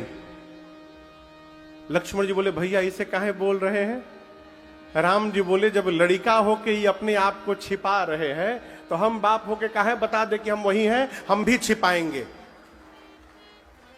राम जी हाथ जोड़कर बोले हे ब्राह्मण देवता, आप जो 3-2-1 का फॉर्मूला दिखा रहे थे ना, हम उनमें से कोई नहीं है। हनुमान जी पूछे कौन है? कौशलेश दशरथ के जाए, हम पितु बचन मानि बन आए। नाम राम लक्ष्मण दो भाई, संग नारी सुकुमारी सुहाई। यहाँ हरे निश्चर बैदे, विप्र फिरहि हम खोजत ते। भगवान ने कहा कौशल नरेश महाराज दशरथ के पुत्र हैं, नाम राम, ये लक्ष्मण है। हमारे साथ मेरी पत्नी थी जिनका नाम था वैदेही।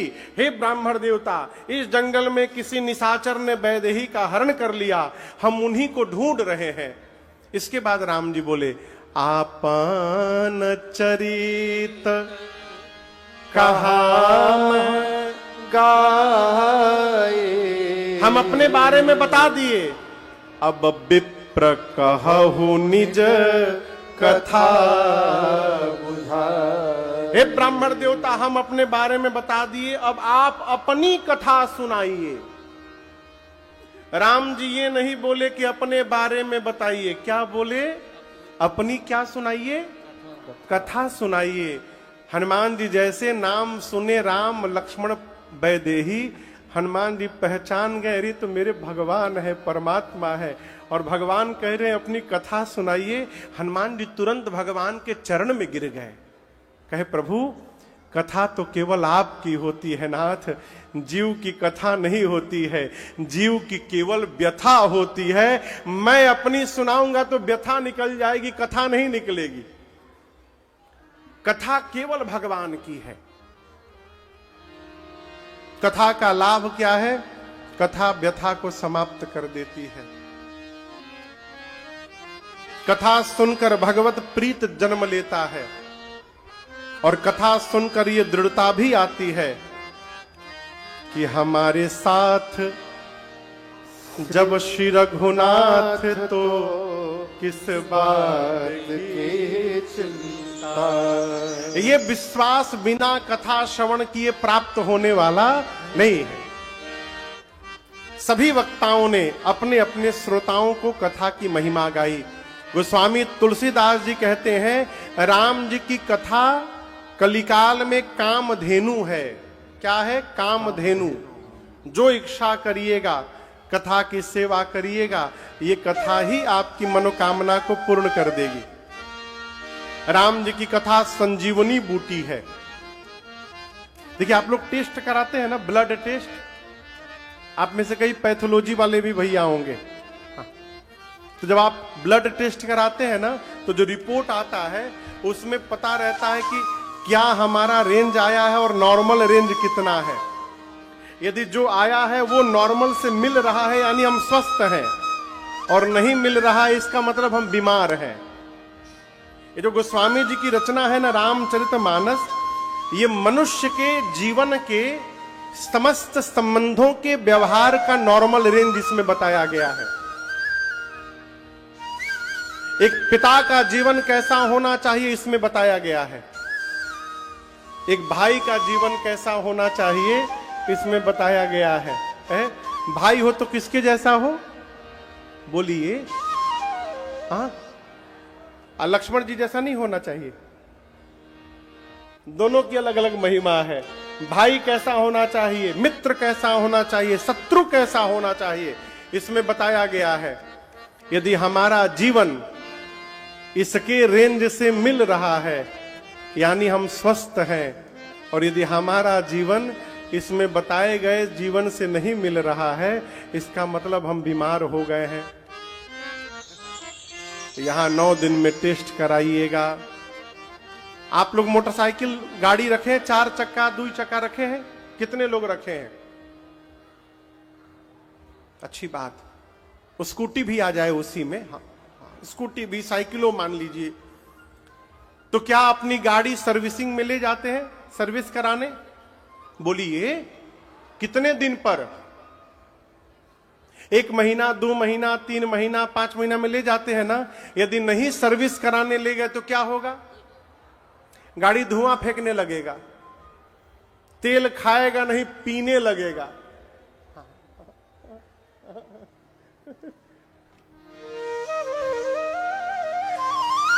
गांव में हमारे एक लोग गाड़ी लेकर आए, तो गाड़ी में 2 ठे 15-15 लीटर वाला जर्किन में तेल भर के रखे थे। तो किसी ने पूछा, भाई इसमें काहे तेल लेके घूम रहे हैं? बोले महाराज हमारी गाड़ी तेल खाती नहीं है, पीती है। कब बंद हो जाए कोनो भरोसा नहीं, ये तेल लेके चलते हैं हम। तो यदि आप सर्विस नहीं कराएंगे तो गाड़ी बिगड़ जाएगी। उसी प्रकार ये जो पंडाल बना है रामलीला मैदान में, ये पंडाल इस गाड़ी का सर्विस सेंटर खुला है 9 दिन के लिए, और यहां फ्री में सर्विसिंग होगी।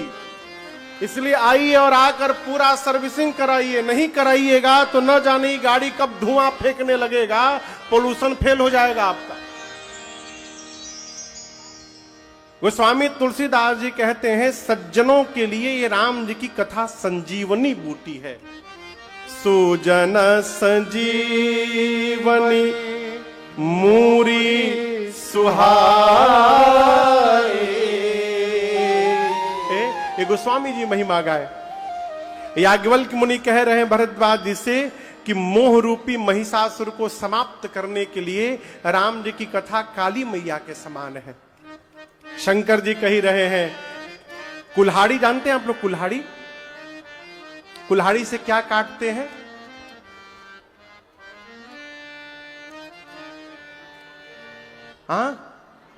लकड़ी, पेड़ काटते हैं। किससे काटते हैं? कुल्हाड़ी से। शंकर जी पार्वती जी से बोले कि राम कथा कली बिटप कुठारी। ये राम जी की कथा कलयुग के विकार रूपी वृक्ष को काटने के लिए कुल्हाड़ी के समान है। राम कथा सुंदर कर तारी, कर यानी हाथ, ताली मने थपरी। शंकर जी बोले राम जी की कथा हाथ की सुंदर ताली है। मां बोली ताली कैसे है प्रभु? शंकर जी बोले यदि पक्षी आकर के बैठ जाएं और कोई जाकर ताली बजा दे तो क्या होगा? पक्षी उड़ जाएंगे। बाबा बोले देवी जैसे हाथ की ताली बजने से पक्षी उड़ जाते हैं, उसी प्रकार राम जी की कथा वो ताली है। जो भी अपने जीवन में इस ताली को बजाता रहेगा, उसके जीवन से संशय के पक्षी सभी उड़ के समाप्त हो जाएंगे। ये कथा की महिमा है। और मैं आपसे कहूं, राम चरण रति जो चाह, अथवा पद निर्वाण, भाव सहित सोयह कथा, करहु श्रवण फूट पान। गोस्वामी जी कहते हैं कि जो मनुष्य राम जी के चरणों में प्रेम चाहता है, क्या चाहता है? प्रेम। प्रेम अथवा जीवन में मुक्ति चाहता है। इस बात को याद रखिएगा, मरने के बाद कोनो मुक्ति उक्ति नहीं होती है। कौन देखने गया कि अगला मर के मुक्त हुआ कि नहीं हुआ? उसको मुक्ति नहीं मिली, मिली न मिली, इसके लिए आपको मरना पड़ेगा। मरने के बाद केवल तेरा ही होता है, तेरा ही बस। लोग आते हैं खा पी के चले जाते हैं। मुक्ति जीवन जीते जी मिलनी चाहिए। मुक्ति क्या है? जीवन में कर्ता का भाव जिस दिन समाप्त हो गया, समझिए आप मुक्त हो गए। कर्ता का भाव जिस दिन मिट जाए, जिस दिन से ये लगने लगे कि हम करने वाले नहीं, ये सब भगवान करा रहे हैं, आप समझिए आप मुक्त हो गए। और जब तक ये मानते रहिएगा कि हम ही सब कर रहे हैं, आप कितनों माला पहन लीजिए, टीका लगा लीजिए, मुक्ति उक्ति मिलने वाली नहीं है।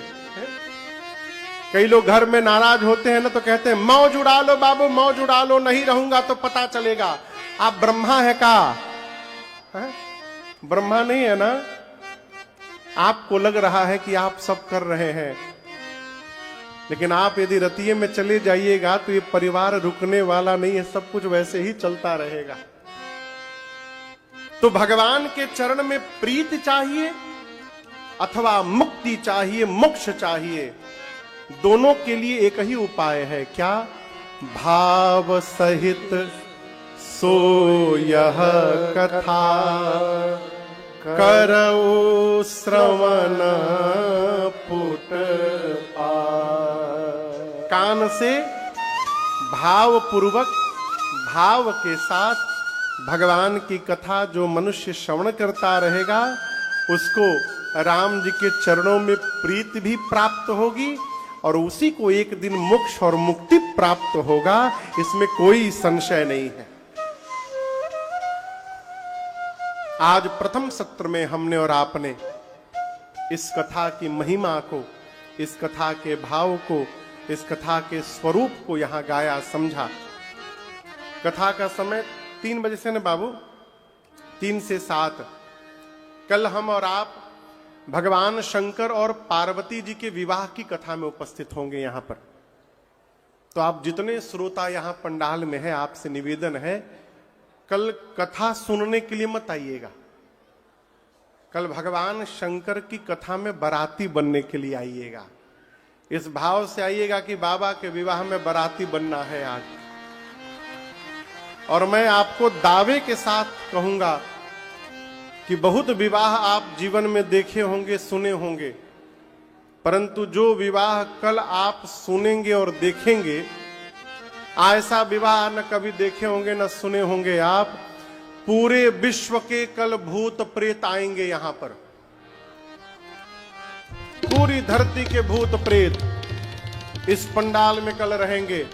उन्हीं भूत प्रेतों के साथ हम लोग भी बाबा के बारात में कैलाश से चलेंगे हिमाचल नगर की ओर, और कल धूमधाम से हम और आप भगवान शिव और मां पार्वती जी के विवाह की कथा को यहां गाएंगे, श्रवण करेंगे।